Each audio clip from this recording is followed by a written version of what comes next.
Erectile dysfunction यानी आमतौर की भाषा में नपुंसकता एक ऐसी कंडीशन है जिससे बहुत लोग सफ़र करते हैं लेकिन बताते किसी को नहीं, अननेसेसरीली शर्माते हैं और फिर क्वैक्स या बाबाओं के पास जाकर धोखा खाते हैं।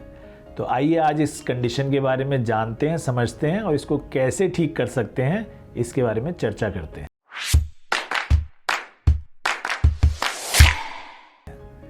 नमस्कार, मैं हूं doctor Suchin Bajaj, founder director Ujala Cygnus group of hospitals और आज हम बात करेंगे इरेक्टाइल डिसफंक्शन, जिसको आम भाषा में नपुंसकता भी कहा जाता है।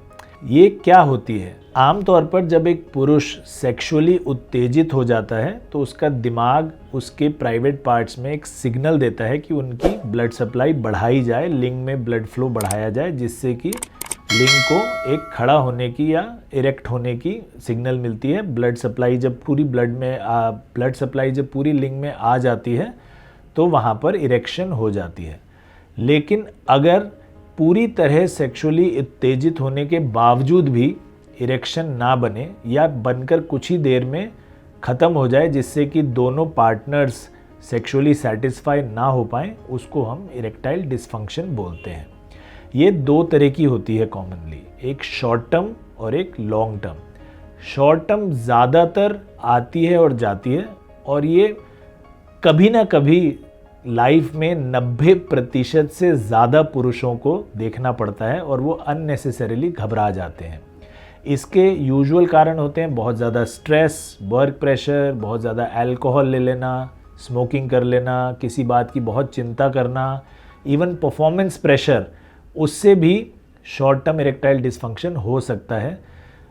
आप बिल्कुल चिंता मत करिए, जैसे ही आप रिलैक्स होंगे, जैसे ही अपनी लाइफस्टाइल को सुधारेंगे, जैसे ही अपने दिमाग से प्रेशर्स हटाएंगे तो ये ऑटोमेटिकली बिल्कुल ठीक हो जाएगी।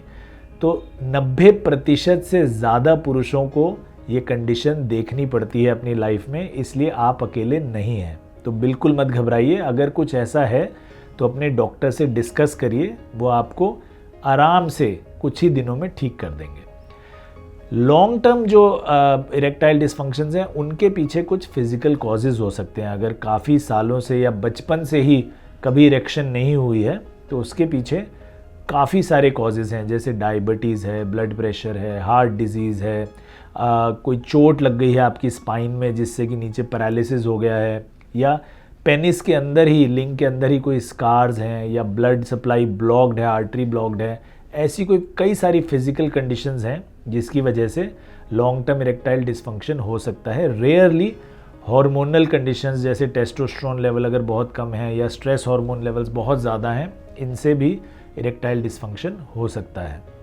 लेकिन इनके लिए ट्रीटमेंट स्पेशलाइज्ड डॉक्टर ही कर सकते हैं। किसी क्वैक के पास या जो सेल्फ प्रोफेस सेक्सोलॉजिस्ट होते हैं उनके पास ना जाएं, क्योंकि उनके पास इस चीज़ का इलाज नहीं होता है। तो इलाज क्या क्या हो सकते हैं? सबसे पहला तो जैसे मैंने बताया, शॉर्ट टर्म जो हैं वो मोस्टली साइकोलॉजिकल इश्यूज़ हैं, डिप्रेशन है, एंग्जाइटी है, स्ट्रेस है। तो उसके लिए सिर्फ छोटी सी काउंसलिंग बहुत रहती है। एक काउंसलिंग सेशन से ही 90% ठीक हो जाते हैं।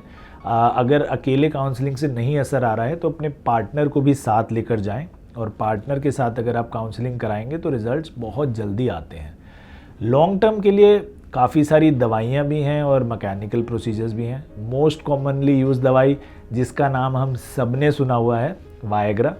वो एक फॉस्फोडाइएस्ट्रेज 5 इनहिबिटर है जो कि नाइट्रिक ऑक्साइड के एक्शन को मिमिक करती है और आपकी आर्टरीज़ को खोल देती है। जैसा मैंने बताया, फंक्शन कैसा होता है इरेक्शन का, कि जब आपकी आर्टरीज़ में बहुत सारा ब्लड आता है आपके लिंग में तो वो एनगॉर्ज हो जाता है, खूब सारे ब्लड उसमें इकट्ठा होता है तो बड़ा हो जाता है।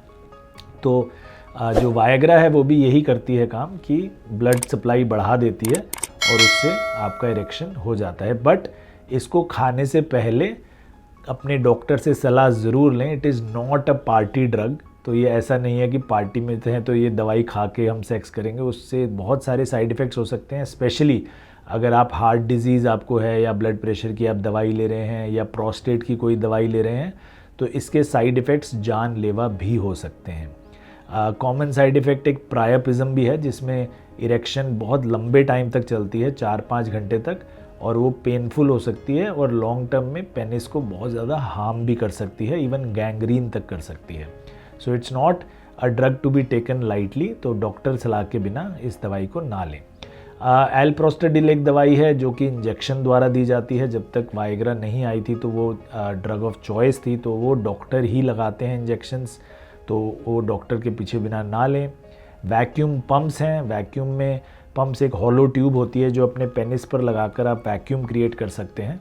जब वैक्यूम क्रिएट होती है तो ब्लड सप्लाई बढ़ती है आपके पेनिस में, और जब ब्लड आ जाता है तो एक नीचे पीछे एक टाइट बैंड लगा देते हैं हम, ताकि ब्लड वापस ना जाए, और सेक्सुअल एक्ट के बाद इस बैंड को हम हटा सकते हैं तो इरेक्शन चली जाती है। काफ़ी प्रेफर नहीं करते हैं लोग, बिकॉज एक तो फिज़िकल एक्ट है, पेनफुल भी हो सकता है, थोड़ा डिस्कम्फर्ट होता है, तो बहुत ज़्यादा लोग इसको करना प्रेफर नहीं करते हैं। और अगर परमानेंटली इरेक्टाइल डिसफंक्शन है तो कुछ सर्जिकली इम्प्लांट भी हम कर सकते हैं पेनिस में, जो उससे आपको इरेक्शन हो सकता है और आप सेक्सुअल एक्ट परफॉर्म कर सकते हैं। इन सब डॉक्टरी इलाजों के अलावा, सर्जिकल इम्प्लांट्स, दवाइयाँ, इनके अलावा आप खुद भी अपनी मदद कर सकते हैं। एक स्पेसिफिक एक्सरसाइज होती है जिनको हम केगल्स एक्सरसाइजेज बोलते हैं, जो आपके पेल्विक फ्लोर के मसल्स को स्ट्रेंथन करती हैं और इरेक्शन में हेल्प करती हैं। तो केगल्स एक्सरसाइजेज के लिए सबसे पहले तो आइडेंटिफाई करना ज़रूरी है कि पेल्विक फ्लोर के मसल्स हैं कौन से। तो अगर आप पेशाब करते करते पेशाब को बीच में रोक लेंगे तो आपको पता चलेगा कि कौन से मसल्स कॉन्ट्रैक्ट किए हैं। यही एग्जैक्टली आपके पेल्विक फ्लोर मसल्स हैं। तो इनको आप कॉन्ट्रैक्ट करिए और फिर छोड़िए, कॉन्ट्रैक्ट करिए, छोड़िए। दिन में 10-12 बार कम से कम सेट्स लगाइए, ये 3-4 सेट्स, तो आपके ये पेल्विक फ्लोर मसल स्ट्रॉन्ग होंगे और आपकी इरेक्शन में हेल्प करेंगे। शुरू में ये करना मुश्किल हो सकता है, तो अगर लेट के करेंगे तो आसानी से होता है। लेट के करिए, फिर धीरे धीरे जैसे मसल्स और स्ट्रॉन्ग होते जाते हैं तो आप बैठकर और खड़े होकर भी एक्सरसाइजेस कर सकते हैं।